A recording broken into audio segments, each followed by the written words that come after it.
If you and I would have sat down and had a conversation 6 years ago, the words relaunch, revitalize, or restart followed by a church were never in my vocabulary.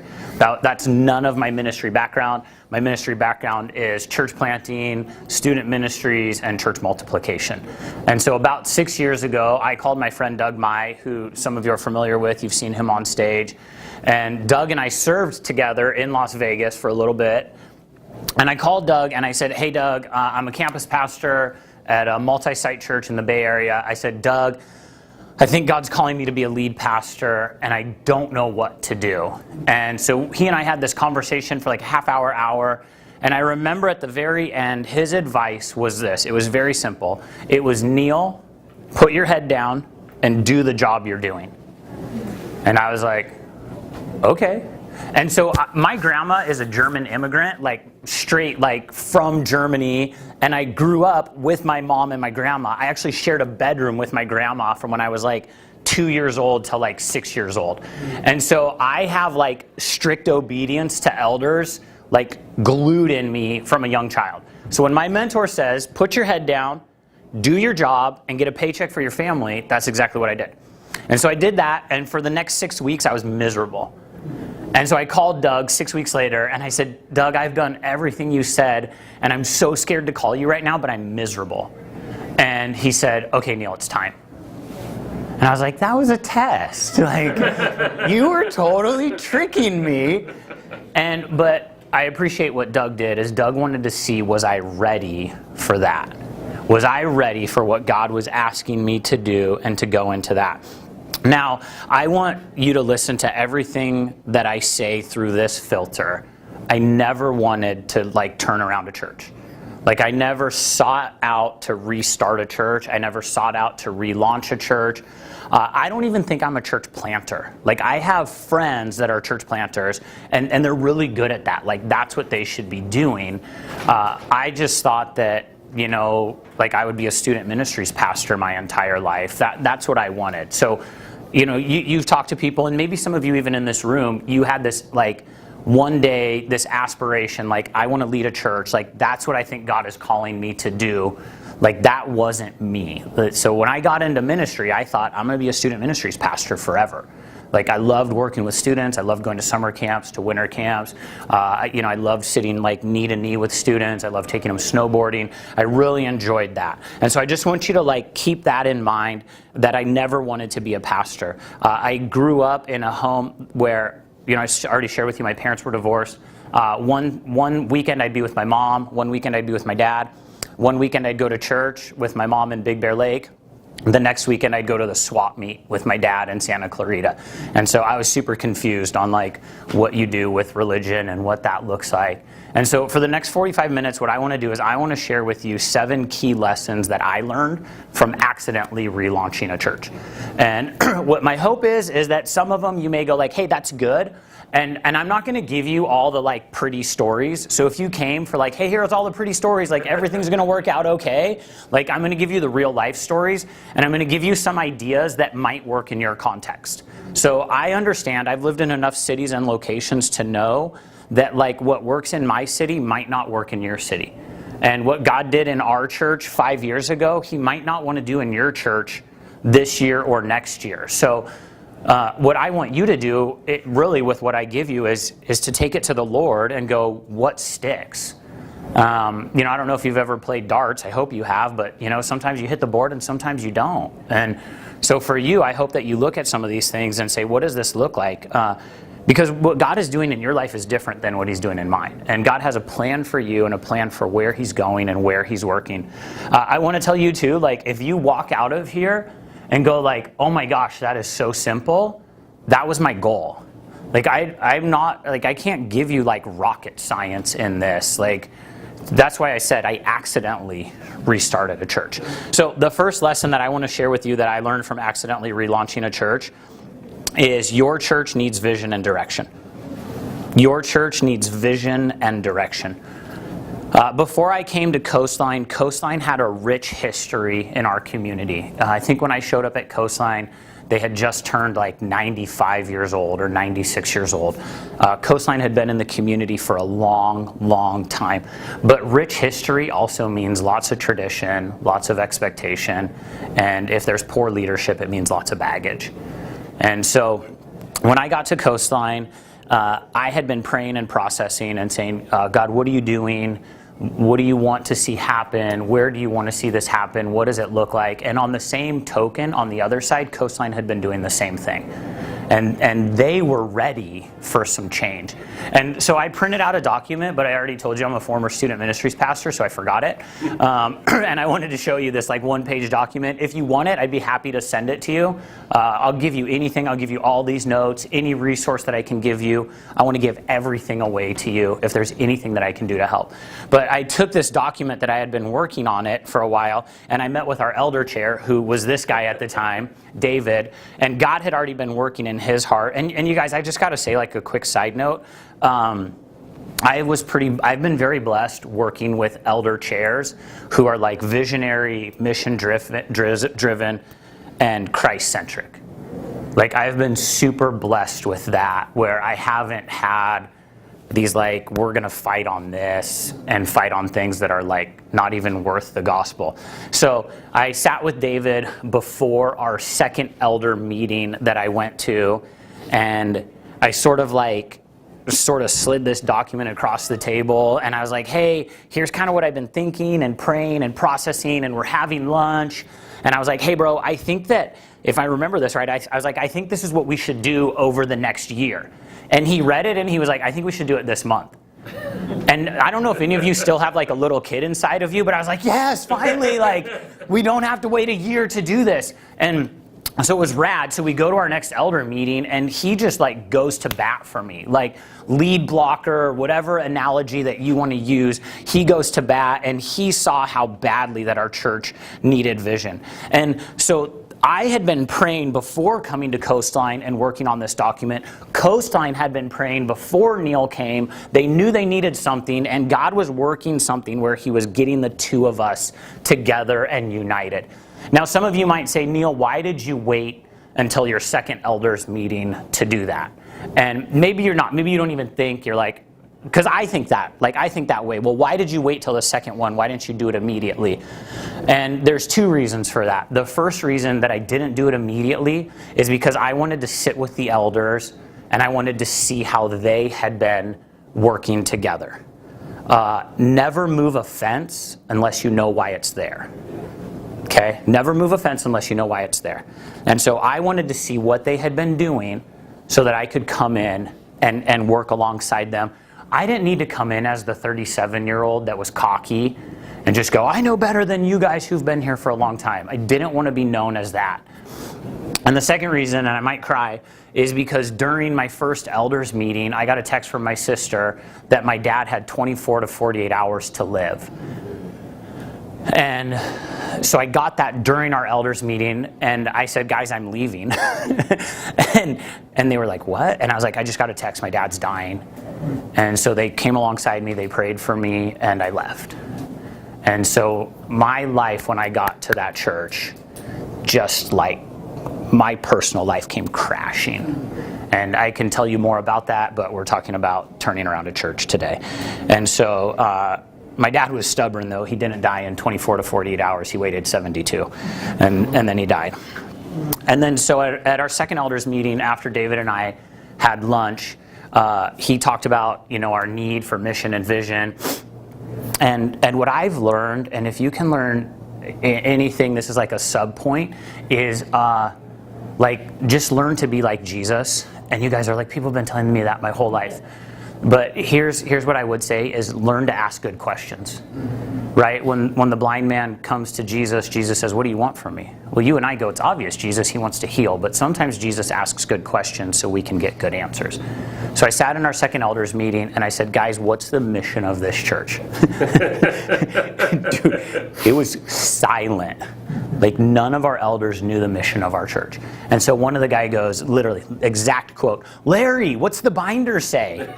And so Larry takes this like 17-inch binder and flips through all these pages and tabs, and he reads a paragraph. And it wasn't a bad mission. Like, it wasn't bad at all, but no one knew it. And if so, what my logic was, is if our elders didn't know it, then no one else would know it. And so what we started doing is we took like 6 to 8 weeks as elders. We started fasting and praying, and we said, God, what is the mission and the vision of this church? And so we set a date on the calendars for our elders to come together. We took a whiteboard like this one over here. And here's what I really appreciated about this is we got into the meeting, and David, who was our elder chair at the time, he starts out the meeting and he just says, "Hey guys, I've been thinking and praying about this." And he goes over to the board and he writes, "Helping people find and follow Jesus," which is the exact mission statement that we had been talking about for the last 8 weeks. And so what David did for me is he once again ran lead blocker, so that it's not Neal's taking over our church, it's this is what God is doing in our church. And it was really cool because God was speaking that to all of our elders except for one. And so one guy, he worked for the county, and he was like, "Hey, I think we should like come up with a binder and 7 steps and this and that." And most of the guys looked at him like, "You're crazy, bro. We just took 8 weeks to fast and pray. Like, we don't need that." And so what I was really grateful is that he started this process that really put us on a track that in the next 6 months we restated the mission, the vision, and the core values of our church in a way that gave the church life again. Because for so long the church had no mission, they had no vision, they had no direction. And so what was the win? Was the win that the door was open? Like, was the win that the guitarist didn't play off key? Like, was the win that someone took attendance or took account? And so what we had to do was we had to figure out we needed a mission and a vision because it defined who we were and it defined what was happening. Now, hear this too, none of this happened in isolation. And I get that things were hard with the pandemic the last couple of years, and so if you stepped into a church that time, it would have been harder to do this. But one of the things I really appreciated is when all our staff and all our elders came together, and we had done some work on our core values, and our oldest elder, like half the elders when I got there could have been my dad. And so, you know, for some of them, it's like, "Oh, my kid's leading this church now." And one of the oldest elders, and he would call himself that. He'd say, I'm the eldest elder." And he said, when we rewrote the core values, he's like, "We just put them in modern language. Like, why are we having such a long meeting?" And it just kind of set the tone too. It was really helpful. So the first thing that your church needs is it needs vision and direction. It needs mission. You need to have clarity on those things. And I just want to encourage you, don't do that in isolation. Do it in teamwork. Work with people. One of our core values for our staff is that we over-communicate. So you might be like, "Neal, you're like talking way too much to people about that." That's just a core value that we have. We just want to over-communicate.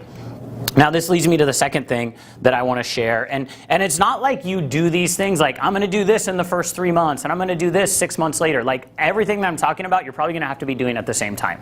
So the next thing that I need you to do is I need you to clean up the mess.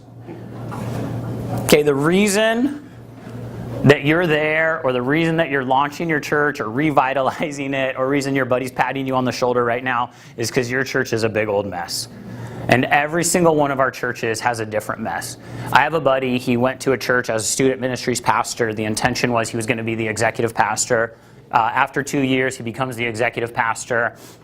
And he's kind of working on all the finances. And within this first year, he's figuring a lot of this stuff out.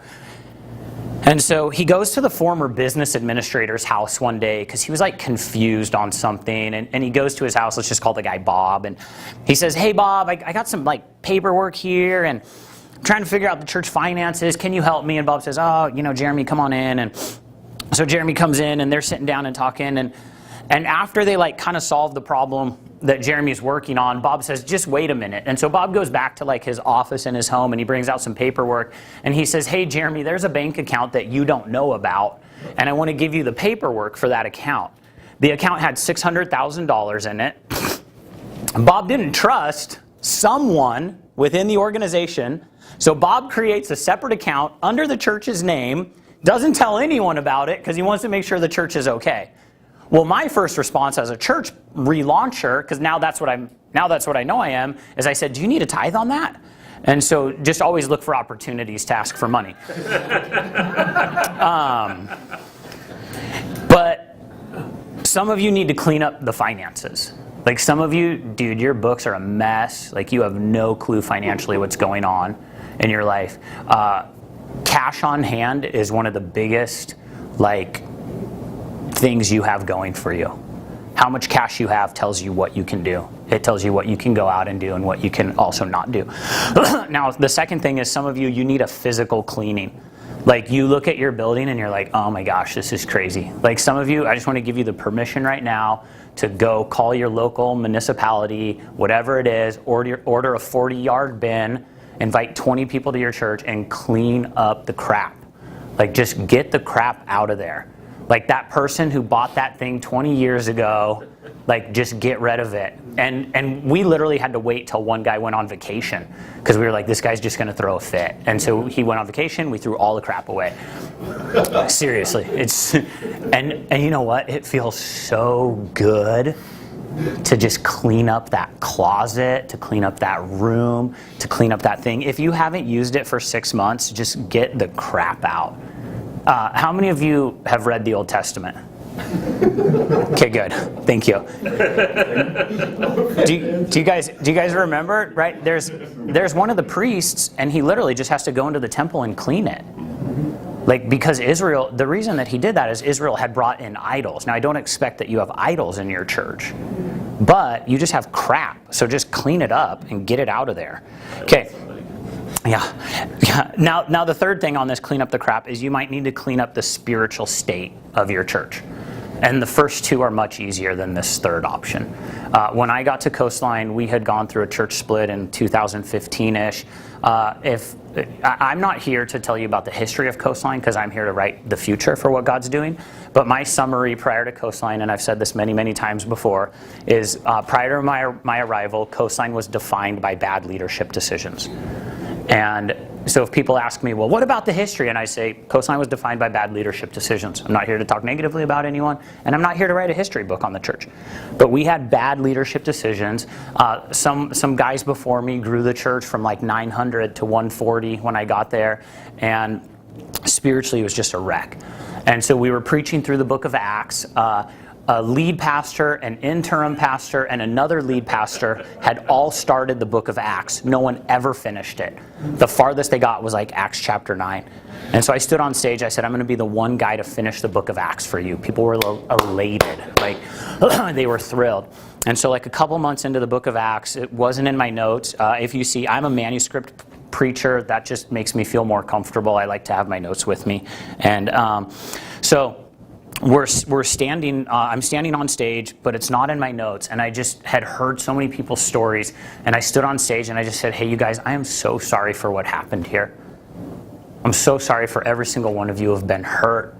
I'm so sorry for those of you who feel lied to. You feel like there was mistrust. I'm so sorry if in the last 5 to 10 years you have been hurt at this church. And I'm like charismatic with a seatbelt, but like VW bug charismatic. Like we don't go that fast. And I felt like something happened in the spiritual realm that broke something that had been holding people back. And after that sermon was like some of the like most encouragement that I got at our church. And it wasn't like, Pastor, like you did so good expositing the scriptures this morning, or like, Pastor, you said this, or you talked about that. It wasn't any of that. It was people saying thank you for saying sorry, because no one said sorry for the hurt that has happened in my life. And so,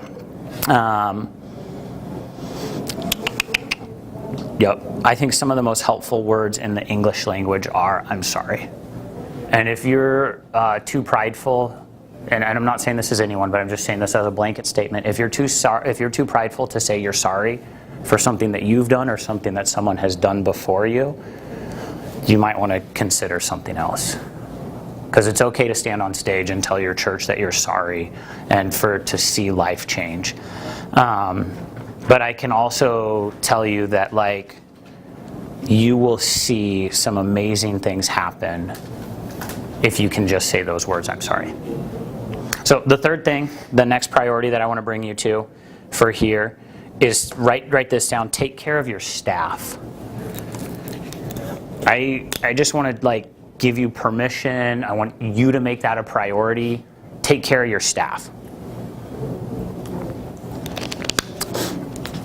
One of the priorities for me was taking care of our staff because they had gone through so much.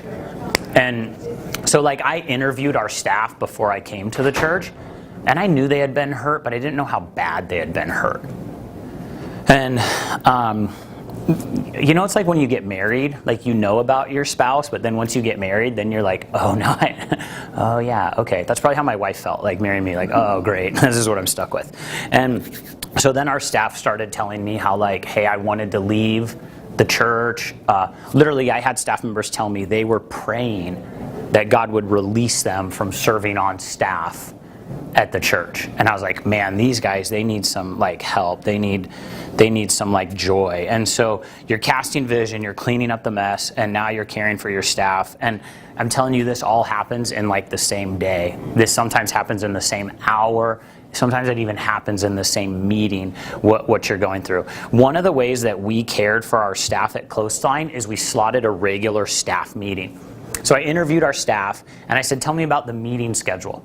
Sometimes the staff meeting could start at 9, and it could end at 10:30 or 11 or like 2 p.m. And like no one knew. How many of you have kids? Any of you have kids? Do your kids like to nap on a regular schedule? Like did they when they were little?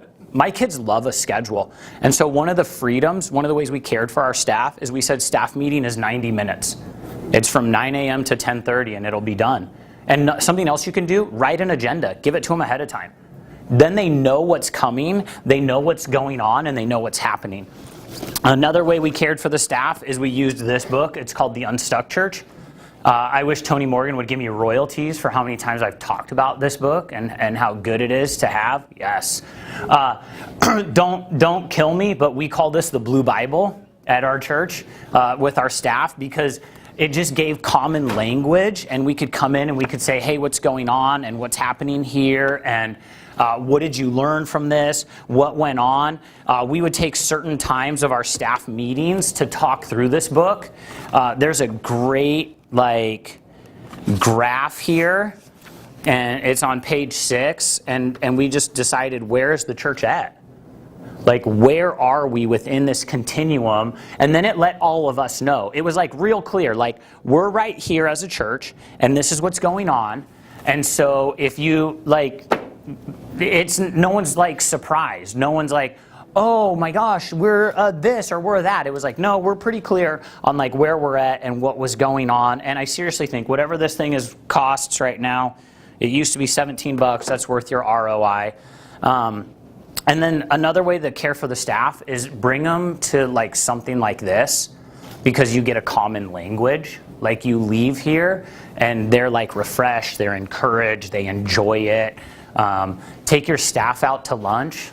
We do staff lunch every Tuesday at noon, and it just gives us a chance as staff to like be friends with each other and people with each other. If you have a house, or if you don't have a house, we should talk about that too. But bring your staff over for barbecue. Like, just take care of your staff. Use creative ways to figure out how to take care of your staff. I feel like this goes without saying because, we're pastors and we're pastoring people, but like, make sure you pray for them. Like, some of my staff still have PTSD from what happened, years ago before I even got there.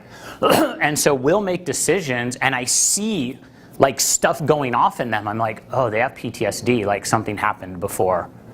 Like, so let's work this through. Let's talk with them and let's connect with them. So the fourth way that I want to encourage you, I want to move on, number 4. The fourth way I want you to invest your time is spend the time with the right people. Spend the time with the right people. I am giving you the freedom, the power, the ability, the permission right now to spend the time with the right people. Some of you are literally meeting with the wrong people. 80% of your people are followers. You're like, hey, we're going to go to Taco Bell. They're like, cool, I'll go. Like, they don't really care. Like, they're just going to follow. Whatever you do, they're going to follow. And then 10% of your people are resistors. No matter what you do, they are going to hate it. Like, you could literally be like, we're giving $100,000 to Compassion because we don't want to see little kids die. They're going to be like, Neal's such an idiot. Like, why would we do that? Like, why would we give money away? Like, what am I, like, and so from my experience, some of the most dissatisfied leaders that I've seen, they're just spending time with the wrong people. Just think about it with me. Just extrapolate it out a little. If you spent 10 hours with pioneers and you spent 10 hours with resistors, who's going to help you to advance God's kingdom more? I know it's kind of dumb, but I already told you when you walk out this door, if you're like, that's so simple, that's my goal. I just want to make this super simple because you want to have that. But a lot of people are just spending time with the wrong people. So just spend time with the right people, invest in them. I asked David if he would, I just said, hey, if you're going to be in this one, if you would take like a couple minutes, because I feel like David is one of the right people to spend time with. So he's going to come up and talk for like 12 minutes. No. I told him he only had 5. So, David Glenn, and I actually did not want to be elder chair. I honestly didn't want to be on the board. And our church blew up, and shortly thereafter, it was time for a new board, and I was asked to come onto the board. And I initially said no, and then had a long meeting and was convinced to come on the board, and we were meeting at least every other week. And I missed one of those meetings, and no one would step up to be chair, and I came back, and I was chair. And so I found myself in that position of being the elder chair, not wanting to be the elder chair, not even really wanting to be an elder. As Neal said about staff praying for God to let them leave, we were praying for God to let us leave the church. So that was the background on that. The church was a mess. And a couple of things that I really want to hit on that Neal said. The first one was the apology. I came on a board that was extremely prideful in spite of what we'd gone through as a church. I mean, our church was destroyed. We had a ton of people leave, a good 50%. We had all of our pastoral staff except our youth pastor walked out. And he didn't walk out because he didn't have a job yet. And as soon as he found one, he was gone. And we had a board that refused to take any ownership of anything that had happened. So early on, and like Neal said, our staff was just rocked. I came on the board, and I was lost trying to figure out what was going on. And it wasn't until a couple months later when I became aware that none of the staff had ever been talked to by the elders about any of the stuff that happened. And we set up a meeting, joint staff elder meeting. And the staff, I mean, they were just rocked by all this. And they really wanted an apology from the leadership of the church for all they'd been put through. And our board, almost to a man, just said we have nothing to apologize for. And that was a really tough cliff to come back from. And I spent the next month trying to figure out and just seeking God's direction on how do I do this? And at the next joint meeting, I managed to get into it that was just like, yes, leadership, us, and all the way before us blew a lot of things over a decade. And they all led to where we're at. So I think that whole, that's kind of two things. One is the apology, and the other is caring for your staff. And I think that was a real turning point. And it was still a lot of work getting things back together. And then Neal came on staff, and I think our church was prepped for change, but we didn't know what that was. And like Neal said, we sat down, and he's just like, yeah, this is kind of like, I think, in the first year, and it's like, no, we have to go. And I think that is a critical thing, is sometimes you just have to step out in faith and trust that what God's laying on your heart, the vision that he's given you as the lead, you need to just be bold and go for it. And like I said, there's that 10% that is going to vote no on everything that comes up. They're going to complain about everything that comes up. And I mean, there's nothing you're going to do to placate them, so why bother? So just smile and be nice to them, but you just go ahead and do what needs to be done. And God has done some just ridiculous things in our church since then. We were super blessed that Neal didn't know what he was doing. I didn't know what I was doing. So the two of us together had no clue. So we didn't know what could be done or what couldn't be done. So we just went for it.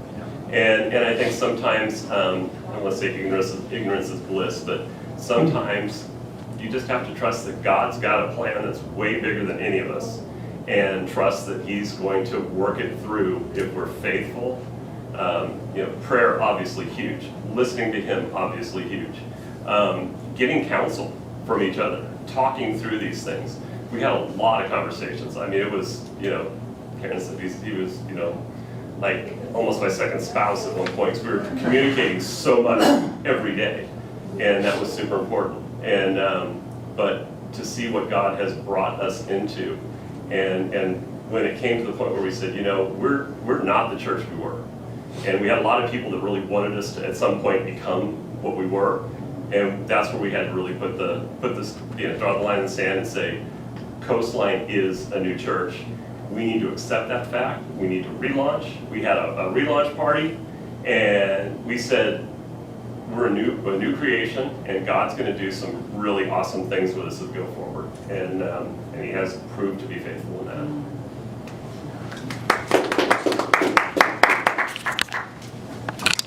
Okay. So I'd been on staff at Coastline for about a year, and I'm still talking about spend time with the right people. So I'd been on Coastline staff for about a year, and it was time to swap out elders. That's kind of how our bylaws run. Each year bylaws say something different. And so long story short, we were going to bring back an elder who had been on before, and I had a gut check. And I was like, dude, I have a bad feeling about this. But every other guy in the room was like, no, this is the right decision. And so I just went with, I was like, okay, these guys know him better. I've only been doing this for a year. I'm going to trust them.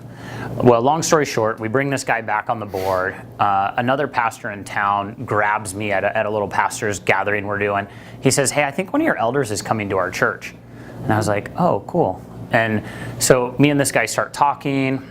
I realize that this elder is he's not stoked on what we're doing. He shouldn't be elding. He shouldn't be on our team right now. He shouldn't be on what we're doing. And so the guy had planned, and he told this other pastor that he was this was November, he was gonna wait till January at our elders retreat, and he was basically gonna say Neal's not teaching the Bible right, Neal's bringing in the wrong people, try to sort of muzzle me or chain me down or whatever word you want to use. The guy wanted to throw a wrench in the, what is it called? The wrench in the plan? Or something, I don't know, whatever that. Cog in the wheel, whatever he wanted to do. He wanted to screw things up. And so he had missed an elders meeting because he was a fireman.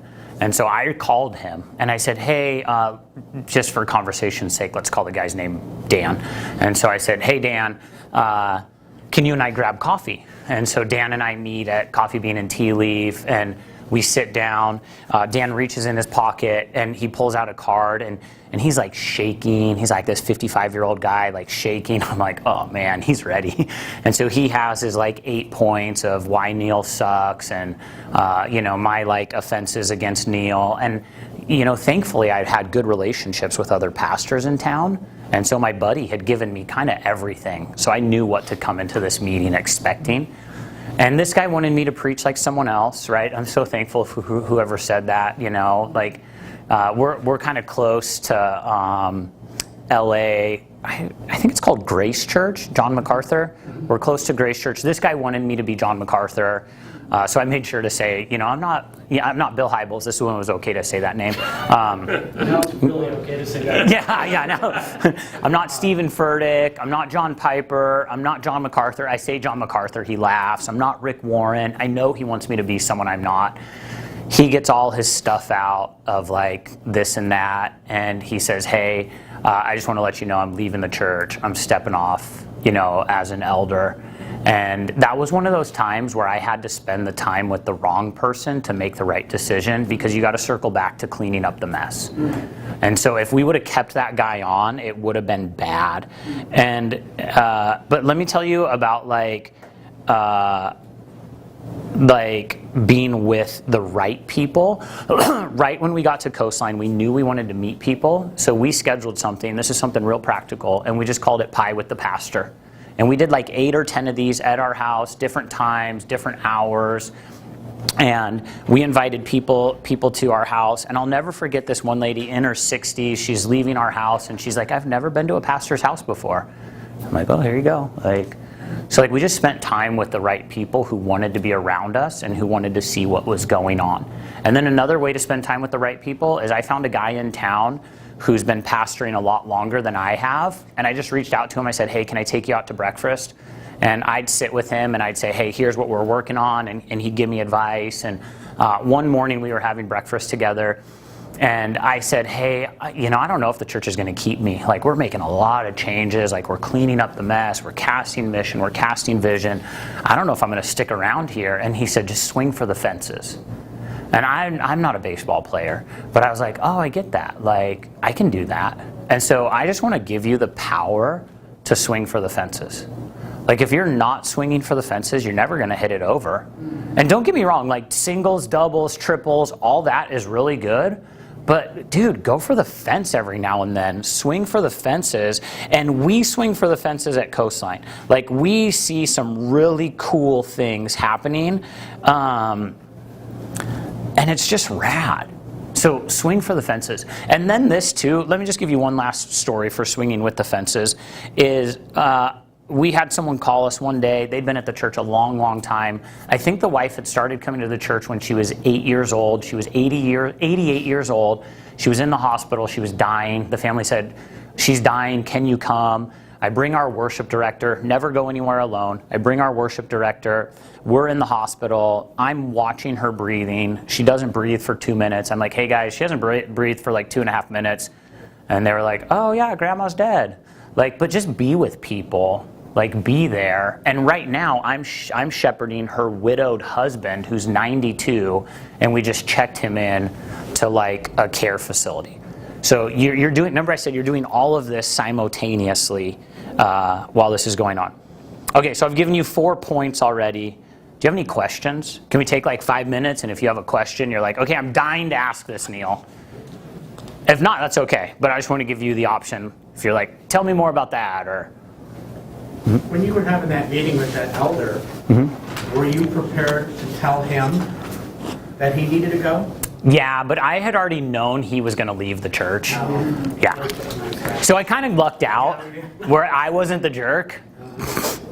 But you were prepared to be. But I was prepared to say, hey, you just can't go to both churches, and you can't be on our elder board the way that you're acting. And what's really nice too is David and I had been talking about it, and he was ready to engage it also, so that it doesn't, so I don't take all the shrapnel. Yeah, good question. Anything mission, vision, cleaning up the mess?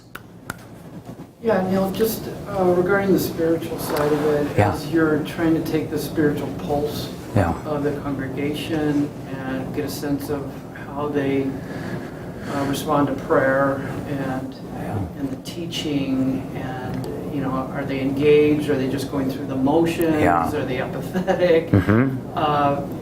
How do you take that pulse and then how do you deal with it in a constructive way to, if they're off track, if they're super immature, if they're in a wrong place, how do you work with that and correct it? Yeah, I kind of have like, I don't seek out confrontation, so like, please don't hear that. I'm not like, let's go fight right now. But I'm also like, let's just not deal with crap, because it's just going to slow us down. And I think too often, if you actually listen to Malcolm Gladwell, you could read it too, but I listen to books. Malcolm Gladwell has a book, it's called Talking to Strangers, and we naturally assume that people have good motives. But what he goes on to say is that we don't always have good motives. And so there's some people who their motives are bad, but we're like, no, it's going to get better, it's going to get better, it's going to get better. And then we're like, oh my gosh, how did this happen? And the writing had been on the wall for 3 years that we should have talked to that person. So we just try to engage things early and often, and just don't let them go on. A simple way too, I don't ever eat lunch alone. And so just go have lunch with that person, sick an elder on them. If you're like, man, I just don't have the spiritual energy for this right now, just go tap one of your elders and say, I need you to meet with this guy once a month or once a week. And yeah, that's a great, man. I call it abdicating leadership. My wife says I have the spiritual gift of delegation. So, yeah, sick an elder on them. Yeah. Okay, I'm going to keep going. One more. Oh, we got 2 more. Okay. Can you speak to how you balance that clearing up the junk that's left around without? You'd also said, don't move a fence if you don't understand why it's there first. Yeah. Because there's a tension between those 2 things. Mm-hmm. Yeah. That a little? Yeah. So we have to learn to walk in that tension. So we have to. I said I'm not here to write a history book on Coastline, but you do have to be a good historian. And so you have to figure out how much time and energy do you need to spend in that. So you and I both know, you could spend, I don't know how much you spend on a sermon. I typically spend 12 to 16 hours writing a sermon. If I spend 8 hours on a sermon, you're going to tell. But if I spend 32 hours on a sermon, it's probably not going to be much greater than if I spent 16 hours on a sermon. So I'm kind of freeing you up to not overthink it, but to do enough research so you kind of know what's going on, and then be able to make a decision. And then also be ready to say, I'm sorry. I made the wrong decision on that. I'm really sorry. I didn't know that. Yeah. I know it sounds simple, huh? Well, I think understanding why the fence is there doesn't mean you have to agree with why the fence is there. Yeah, you just understand why it's there. Yeah. I'm wondering, it's nice for the leaders and the staff and the board to plan all this stuff, but you have to bring the members along. Yeah. How does that work? Yeah, can we get there? Can you give me a minute and I'll get there for you? Okay, I'll get there. Okay, here's where you start bringing people in. This is the 5th thing I want to encourage you to do. This is my favorite thing. Run a pilot version of something. How many of you are watching Ghosts right now? Is anyone watching Ghosts? It's a new show on Hulu, but it's not. It's on a normal TV show, just channel 2. But Ghosts, if you go look at episode 1, it's the pilot, and every TV show starts with a pilot, and they want to see if the pilot works. And so I want to give you the freedom to start a pilot version. If you have something that you want to start right now, you want to start a second worship gathering, you want to start a night service, you want to start a prayer meeting, you want to start a small groups thing, you want to start whatever you want to start with, just start a pilot version. Whenever I talk about pilot version, I feel like I'm giving you an infomercial for the low introductory price of free $99. You can start a pilot version too, and the best thing about a pilot version is now we're bringing everyone in to what's happening. So we're also actually one of the things to answer your question a little that I took out of my notes was call a special meeting and don't let anyone vote. And you just call a meeting and you let people know what's happening, but it's not one that your bylaws require, and no one gets to vote. And people walk away, they're like, we didn't get to vote. And we're like, yeah, it's just a special meeting. We wanted to tell you what's going on. And so people are like, oh. Because a lot of times people think they have more power than they want or they need. And so if you just call a special meeting and hey, we're rewriting the core values, or we're doing this, or we've been working on this in the background and we just wanted to tell you, then not every meeting is bad. Because it's for some of the churches that are turning around, every meeting that they had has been bad. Because it's been someone came and this person happened and this happened and this happened and we had a survey, and dude, people are just exhausted from that. And so it's okay to just have a special meeting, and that could even be your pilot version. You could even try to run a special meeting. I'll tell you what we did for our pilot version that we did. And I want to tell you, actually, let me tell you why we did this before I tell you what we did. The reason that we did a pilot version of 2 services is because some of our best people never got into our worship gathering. They were serving in children's ministry, they were serving in the parking lot, they were ushers, greeters, and so they just didn't get to worship. I talked to a buddy about this when we were trying to figure out the pilot version, and what they did when their church launched is they did a leaders like gathering for like 20 or 30 minutes before their first service. And so what we decided at Coastline is we decided that we were going to launch a second worship gathering, and we did it as a pilot version. So we called a special meeting in February. We said, hey, here's what's going on. You guys know that we've already cast mission. We've already done vision. We've restated the core values. We just want to let you know that starting on Easter, we're doing a pilot version of 2 worship gatherings. And here's the times that it's going to be at. And then what we did, they didn't get a vote on anything, but then they got to serve in something. And so we said, because we're doubling everything we're doing, we need more volunteers. And so we let them sign up to serve. We ran our pilot version. In staff meeting halfway through, we needed to make a decision. Do we keep this going or do we not? I said, we keep it going. And all of our staff said, no. And our staff won. And let your staff win. You don't have to win everything. You can lose a battle and still win the war, right? And so that, for me, that wasn't a hill I was going to die on. Okay, I'm the only one who wants it. Every other of you don't. Okay, great, you win. And they were right. And I told them they were right. After we got it, I was like, you guys are right. And I kind of came my head hanging over them like, okay, you guys are right, you win. But they were right, we just weren't ready.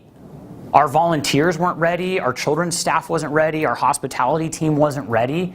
But here's what it did. All summer long, what do you think we focused on?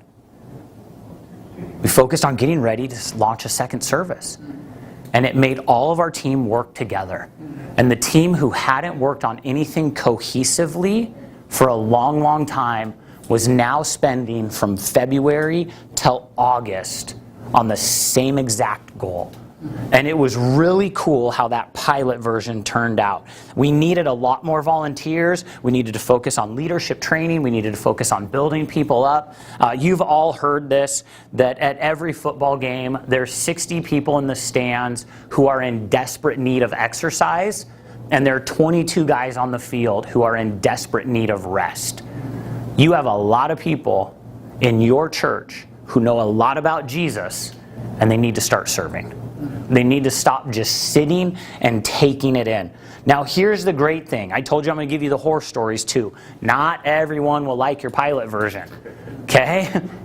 So, we did our pilot version, but because we were going to 2 services, that meant we were splitting the only people we had into 2. So we took some ropes and we roped off the back like 8 rows. These guys love this one.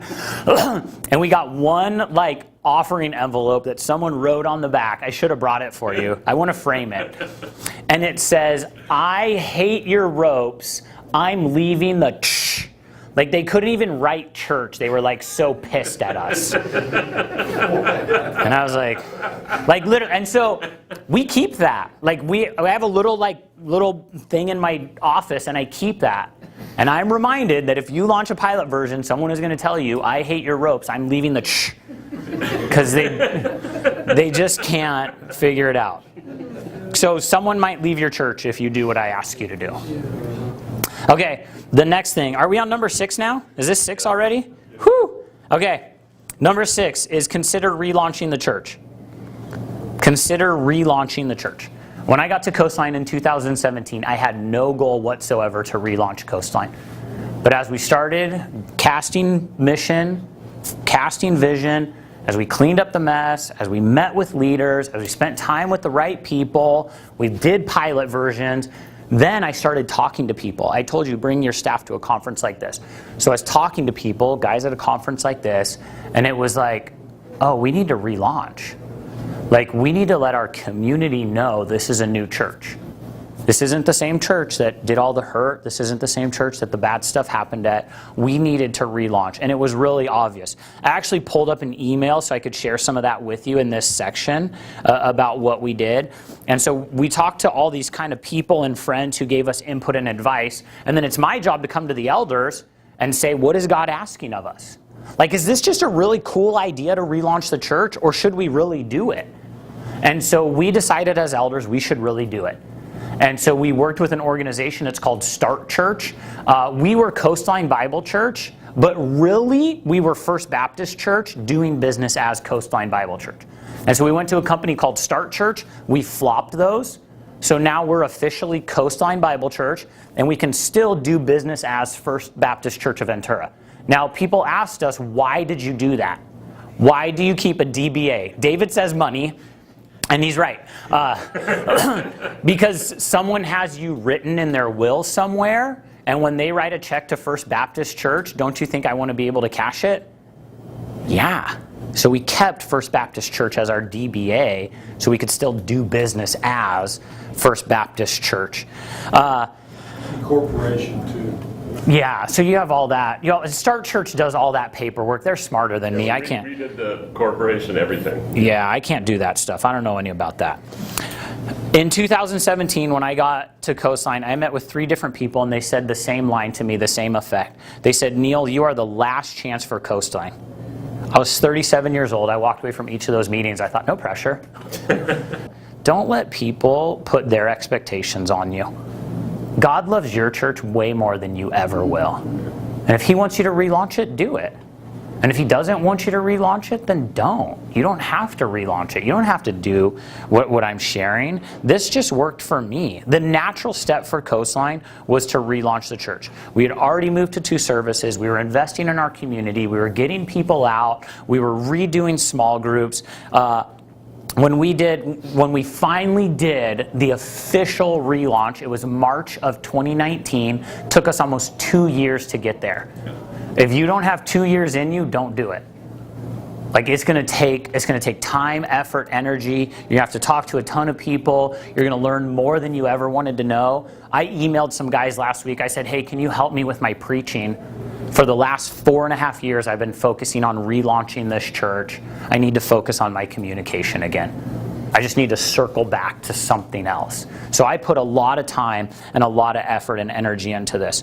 Now I told you I'm going to give you all the ugly truth too. So shortly after we relaunched the church, I had a lady, she wrote me a handwritten letter. I can tell you how her age. She writes me a handwritten letter and says, I'm leaving the church. And I was like, man, that sucks.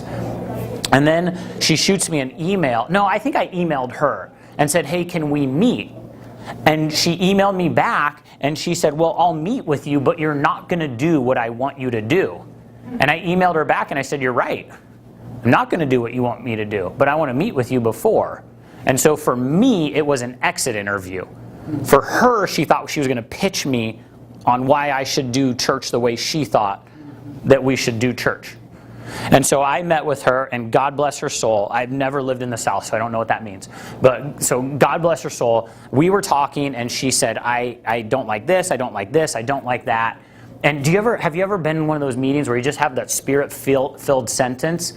And I said to her, I said, Vicki, I said, Vicki, and I said it as calmly as possible, Vicki, it sounds like no matter what Coastline did, you were going to be unhappy.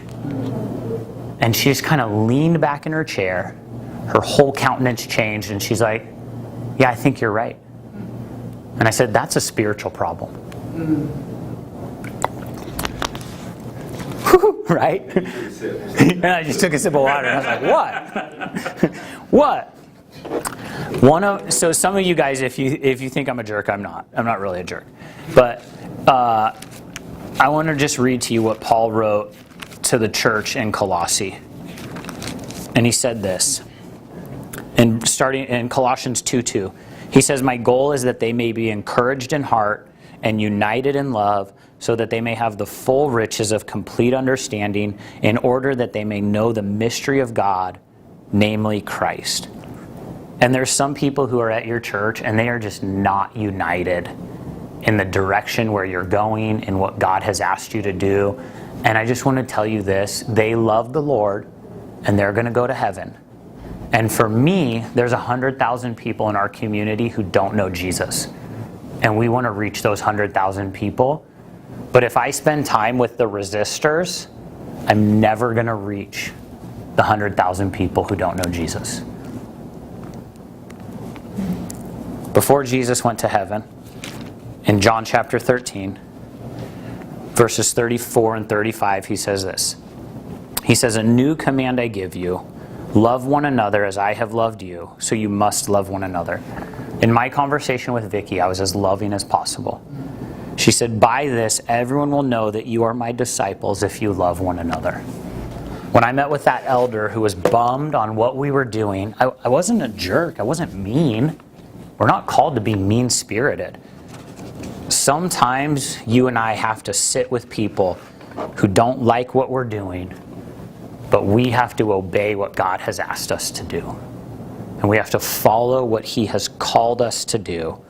And so when we do that, maybe God, just maybe, God will ask you to relaunch your church. And if you want help doing that, I'll help you.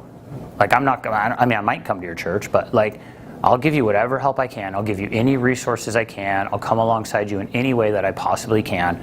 Like, I'm happy to dive into that more with you. But I want to give you the last thing, because I think we're supposed to be done here in a couple minutes. And my last suggestion is this: ask for help. You can't do this alone. Acts chapter 16. I'm just going to turn there because I love what takes place. Paul's trying to take the gospel deeper into Asia. And one of the speakers talked about this morning. And it says this in Acts chapter 16, verse 9. During the night, Paul had a vision of a man of Macedonia standing and begging him, "Come over to Macedonia and help us." And what did Paul do? He went. If someone called you and said, "Will you help me?" what would you say? What? Yeah, sure. Yeah, with what? Like, do you need my truck? Like, because that depends, right? You're like, I got a shell, bro. You can't use it to move anymore. But most likely, you would say yes. You would say, yeah, I'm going to help you out. And so, get help from people. Ask your staff for help, ask your elders, ask your close friends. All those people that you invested relationship into for the last decade, tell them you need their help. Those people at your church who aren't doing anything, tell them you need their help. Those elders who you want to call to something greater, tell them you need their help. Your buddy who owes you something still from college, tell him that you need help. Go buy someone lunch, tell them you need help. Get scrappy, think creative. You say, Neal, I don't have the budget. I didn't either. You say, Neal, I don't have this. We didn't either. We didn't come in to try to figure this out. I'm not an expert at this by any stretch of the imagination. But I asked a lot of people for help, and most of them said yes, and they came alongside. Part of that, I shared some of that email. I sent to like 20 leaders in this group of churches, and I said, just come help us. So Brian is sitting in here, and we asked Brian and another guy named Mark to come help us, and they brought us through this thing called StratOps. And it just gave our church, like, where are we going? Like, they came in and helped us. When I got to Coastline, they told me that the leadership structure was one way. I love how, yeah. And this will answer your question a little more too in the back, sir. But then I was in the structure for like 4 months, and I called my mentor, Doug Mai, and I was like, hey, Doug, I think that like they tried to sell me a Mustang and I bought a Pinto. And like what they told me was happening is not the reality of what was happening. And so TM helped us for like 2 years. Like TM met with our elders and talked with us about how to rewrite our bylaws. And then they coached us while we did it. And then we called a special meeting where no one got to vote. And we brought someone in from TM so no one could crucify me. And he stood on stage and told our church why we had to rewrite our bylaws. And our bylaws went from like 26 pages to like 8. They're like so much better. But we just asked people for help because we knew we didn't know what we were doing. There's a team here, it's called the chat team. I serve on it a little, and it's just the church health assessment team. And like, just ask them for help. Like, that's why they're here to help you. So, my name's Neal. I never wanted to relaunch a church, but I wouldn't change it for anything. God taught me a ton. And I would encourage you, ask someone for help, and don't come here alone next year so that you can walk away with common language and what God's doing. We have 8 more minutes, and then I think you get a 30-minute break. So if you have any questions, I always say if you have the guts to ask it, I have the guts to answer it. When you ran a pilot of the 2 services, is that like you did it once, or did you do it for a month? Or Great question, thank you. We did it from Easter to Mother's Day. I think it was about 7 weeks. And what we did is we actually, those core values that we talked to, that we updated, I think for those weeks we preached those core values. Yeah. So yeah, great question. So we did it from Easter to Mother's Day. Then it gave us like some time for some muscle memory, and that's what the team realized, like, we're not ready. Yeah, and it's always the lead pastor who wants more services, right?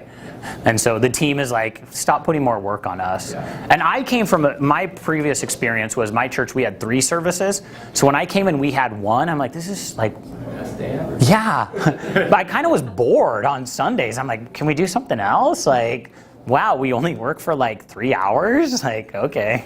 But we had that set end date going into it. Yeah, and he's right, we had an end date going in. Yeah. And I wanted it to not be, but everyone else wanted it. Good question. What else? What was it? Was there anything I was unclear on, or anything you want me to like break down a little more? Or? Regarding the relaunch. Yeah. I'm the transitional pastor. Yeah. Okay? But I think this church needs a relaunch. Yeah. Just to breathe some new life in them, give them a new vision, new direction. Yeah. Do we have to wait for the full-time guy, or can we do it while I'm still there? Yeah. I would ask Jesus for permission on that one.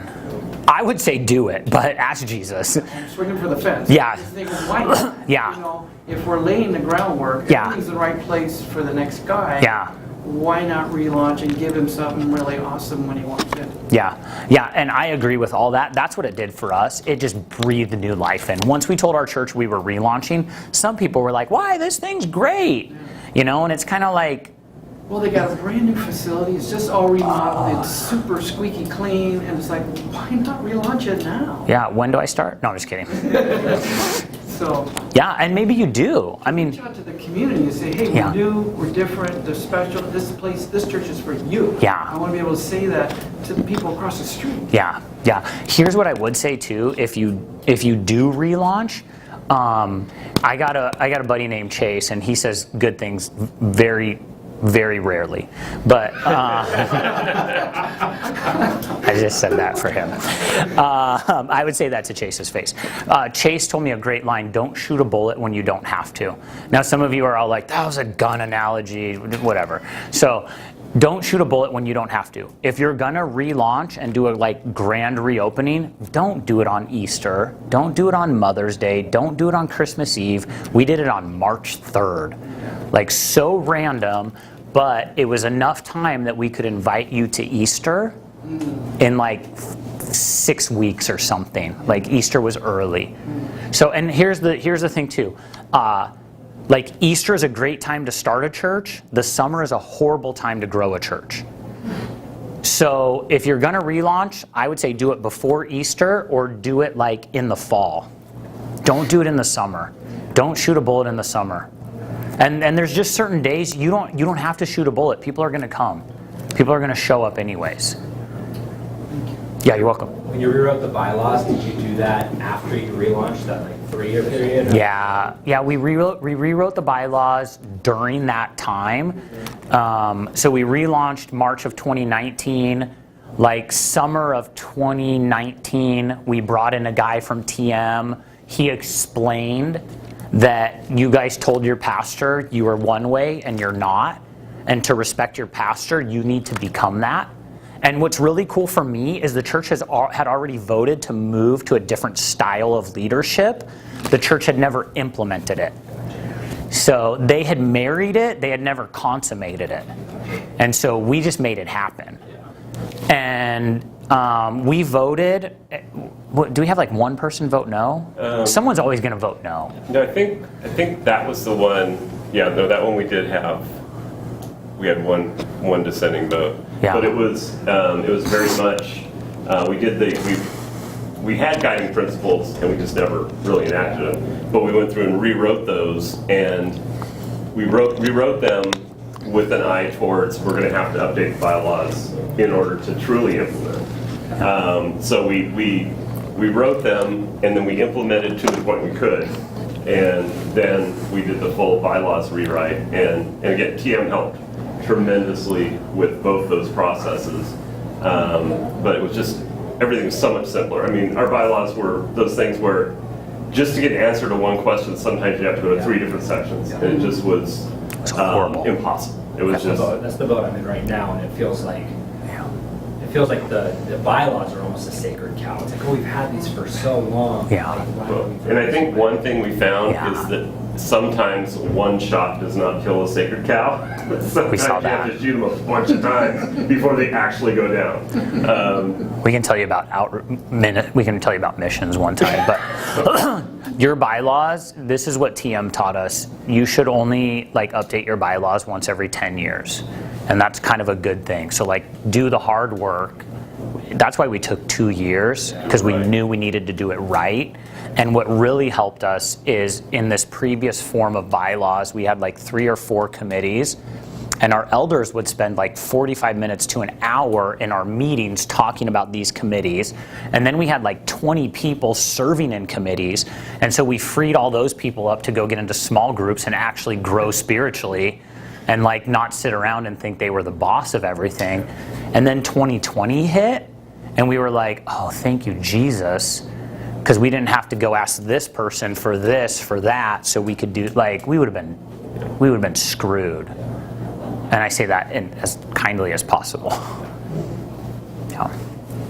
So in relaunching, what do you do with exhaustion in the congregation? Because people just kind of exhausted with change, exhausted with, we're in the middle of relaunching with about 50 people. We grew to about 50 from 100. And just, folks are tired. Yeah, and it sounds right. Yeah. We lost people for sure. We didn't set out to lose people, we just lost them. And because they're tired, so like that story with that lady, there's people, they're gonna leave your church no matter what you do. And they're not gonna be happy. And here's the crazy thing too, is there's someone sitting at like another church right now, and they need to come to your church and like breathe life into it. So I would just say, like, care for the people. Like, empower your small group leaders to care for their small group, empower your elders to care for people, try to have lunch with people. One thing we're talking about doing at our staff right now is we're talking about once a month inviting whoever wants to just have like lunch with our staff on Tuesdays. And it's like brown bag lunch.